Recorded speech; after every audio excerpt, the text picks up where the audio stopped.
दोस्तों, क्या आपने भी कभी एक बात महसूस की है? क्या आपने भी कभी सोचा है कि जब हमारी जिंदगी बहुत अच्छी गुजर रही होती है, रहने के लिए एक प्यारा सा घर होता है, पेट भरने के लिए अच्छा भोजन होता है, पहनने के लिए अच्छे कपड़े होते हैं, एक परिवार होता है, ये सब हमारे पास होता है, लेकिन बस एक चीज़ है जो नहीं है, वो है मन की शांति। सब कुछ होने के बाद भी मन बहुत अशांत सा रहता है।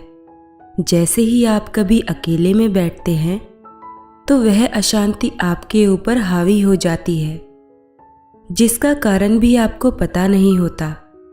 आपका मन क्यों बेचैन है, आप क्यों परेशान हैं, या इस शांति को कैसे पाया जा सकता है, इसे कहाँ खोजा जा सकता है, आप खुद नहीं जान पाते। दोस्तों, ऐसे ही कुछ प्रश्नों के उत्तर आपको गौतम बुद्ध की इस दिल छू लेने वाली कहानी में मिल जाएंगे। तो चलिए कहानी शुरू करते हैं।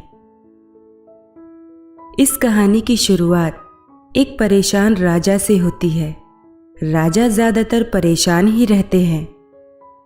वह राजा अपने मन को शांत करने का बहुत प्रयास करते हैं, पर उनका मन शांत नहीं हो पाता। वह अपने राज्य के बड़े बड़े विद्वानों को अपने महल में बुलाते हैं और उनसे उपाय पूछते हैं। लोग तरह तरह के उपाय राजा को बताते हैं, पर कोई भी उपाय काम नहीं करता। एक दिन एक व्यक्ति राजा के पास आता है और कहता है, आपके मन को शांत करने का एक उपाय है।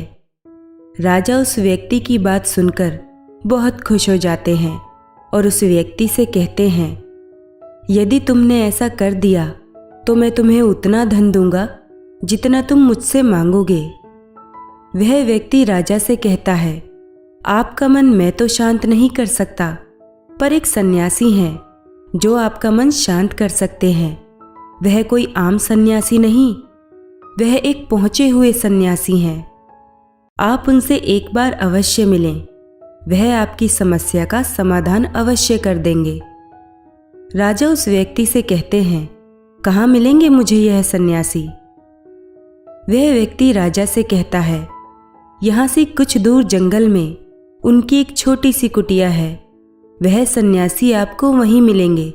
उनका नाम बौद्ध धर्म है।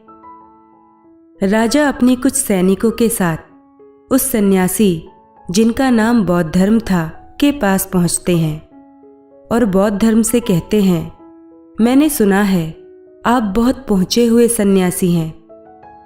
बौद्ध धर्म राजा को अनदेखा सा कर देते हैं। राजा सोचते हैं कि शायद बौद्ध धर्म ने मुझे सुना नहीं।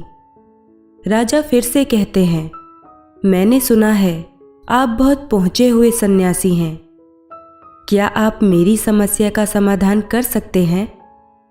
बौद्ध धर्म राजा के किसी भी प्रश्न का उत्तर नहीं देते।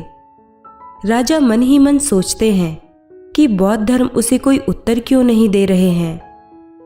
अब राजा मुद्दे की बात पर आते हैं। राजा बौद्ध धर्म से पूछते हैं, क्या आप मेरे मन को शांत कर सकते हैं? बौद्ध धर्म मुस्कुराते हैं और राजा से पूछते हैं, तुम्हारा मन अशांत क्यों है? राजा कहते हैं, वैसे तो मेरे पास किसी भी चीज़ की कमी नहीं है। धन मेरे पास इतना है जितना मुझे खुद अंदाज़ा नहीं। सभी सुख सुविधाएं हैं। लोगों के मन में मेरे लिए आदर है। मैंने बहुत सारे दान पुण्य भी किए हैं, पर बस एक चीज़ की कमी है मेरे अंदर। मेरा मन अशांत रहता है। यदि यह कभी कभी शांत भी हो जाता है तो यह फिर से अशांत हो जाता है। क्या आप मेरे मन को शांत कर सकते हैं? मैं बड़ी आशा लेकर आपके पास आया हूँ। बाकी तो मैंने सब उपाय कर लिए हैं, बस आप ही मेरी अंतिम आशा हो। बौद्ध धर्म उस राजा से कहते हैं, बिल्कुल, मैं तुम्हारे मन को शांत कर सकता हूँ। राजा बहुत खुश हो जाते हैं। राजा कहते हैं, उसके लिए मुझे क्या करना होगा? बौद्ध धर्म मुस्कुराते हैं और कहते हैं, कल सुबह तुम मेरे पास आना, पर ध्यान रहे कि अकेले आना। राजा कहते हैं ठीक है, मैं कल सुबह आपके पास आ जाऊंगा। बौद्ध धर्म कहते हैं पर एक बात और ध्यान रहे, अपने अशांत मन को अपने साथ लाना। इतना सुनकर राजा चौंकते हैं और सोचते हैं यह कैसी बात कही बौद्ध धर्म ने। राजा कहते हैं आपने क्या कहा, कृपया करके एक बार और बताएंगे। बौद्ध धर्म राजा से कहते हैं तुम कल सुबह जल्दी आना और अपने अशांत मन को साथ लेकर आना। कहीं ऐसा ना हो कि तुम उसे अपने महल में ही छोड़ आओ। राजा सोचते हैं कि यह व्यक्ति कोई पागल तो नहीं, पर क्योंकि अब राजा के पास कोई विकल्प भी नहीं है, इसलिए वह सोचते हैं कि एक बार प्रयास कर ही लेना चाहिए। अगले दिन राजा अकेले सुबह सुबह बौद्ध धर्म के पास पहुंचते हैं और कहते हैं मैं आ गया गुरुदेव।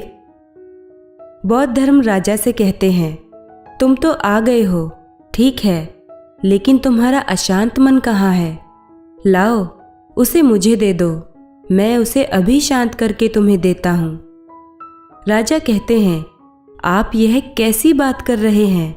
आप इतने पहुँचे हुए सन्यासी होकर यह भी नहीं जानते कि मन कोई ऐसी वस्तु नहीं जिसे मैं उठाकर आपको दे दूं। मन तो मेरे भीतर है।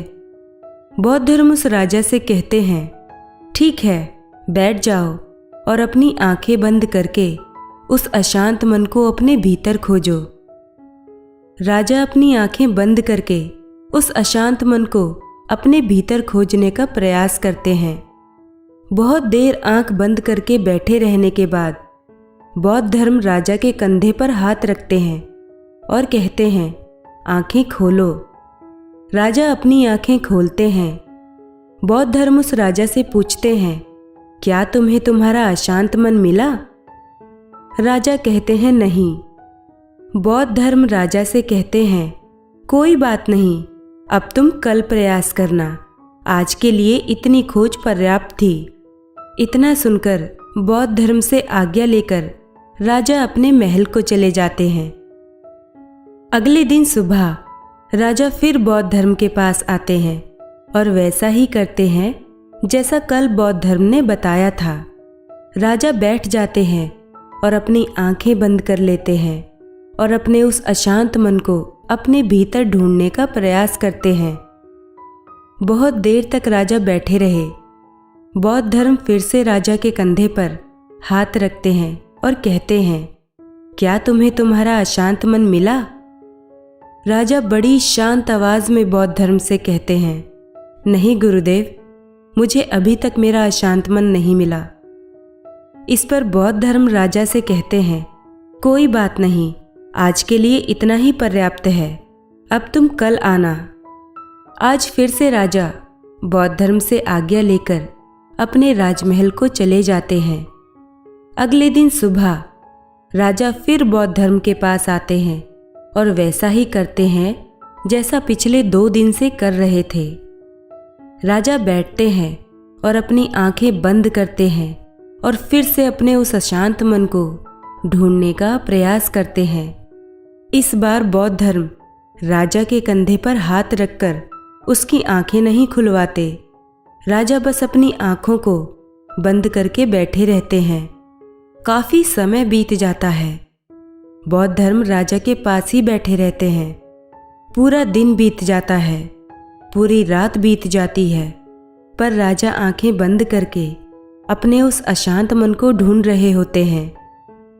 अगले दिन सुबह राजा की आंखें खुलती हैं और जैसे ही राजा की आंखें खुलती हैं, राजा अपने सिर को बौद्ध धर्म के चरणों में रख देते हैं और कहते हैं मुझे मेरा अशांत मन तो नहीं मिला, पर वह शांति जरूर मिल गई जिसकी तलाश में मैं अब तक भटक रहा था।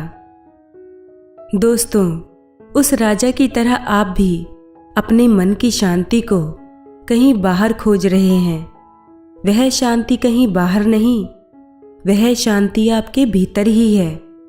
बस आपको ज़रूरत है उसे भीतर खोजने की। तो चलिए एक छोटा सा प्रयास करते हैं उस शांति को खोजने का। शुरुआत में थोड़ी परेशानियां आ सकती हैं, लेकिन जैसे ही धीरे धीरे आप निरंतर प्रयास करते जाएंगे, आपको आपके मन की शांति अवश्य ही मिल जाएगी।